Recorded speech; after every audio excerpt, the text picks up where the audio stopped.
প্রতিজ্ঞা রক্ষার্থে এক বন্ধুর বিয়ে করা স্ত্রী ভোগের সামগ্রীতে রূপান্তরিত করেছেন অন্যান্য বন্ধুদের নিকট। হ্যাঁ, কথাটি চরম লজ্জাজনক হলেও সত্যি। এমনই লজ্জাজনক ঘটনা ঘটেছে টাঙ্গাইলে। টাঙ্গাইলের এক নববধূ বাসর ঘরে ধর্ষণের শিকার হলো স্বামীসহ 3 বন্ধুর। প্রতিশ্রুতি ছিল এমন 3 বন্ধুর যে আগে বিয়ে করবে তার স্ত্রীর সাথে 3 জনেই বাসর করবে। আর এমন স্বীকারোক্তি জনসম্মুখে 3 বন্ধুর। নিজের স্ত্রীর সাথে এমন অমানবিক কাজ করার জন্য তাকে খাওয়ানো হয় অচেতন হওয়ার ঔষধ।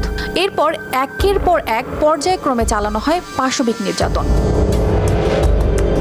ধর্ষকরা এত কিছু করেও ক্ষান্ত হননি। নির্যাতন করার পর ওই নববধূর মাথার চুলও কেটে দেন এই উদ্দেশ্যে, যাতে ভবিষ্যতে তাদের এমন পাশবিক কর্মকাণ্ডে যেন সেই নারী বাধা না দেন এবং 3 জনকেই স্বামী হিসেবে গ্রহণ করেন। এখন প্রশ্ন কি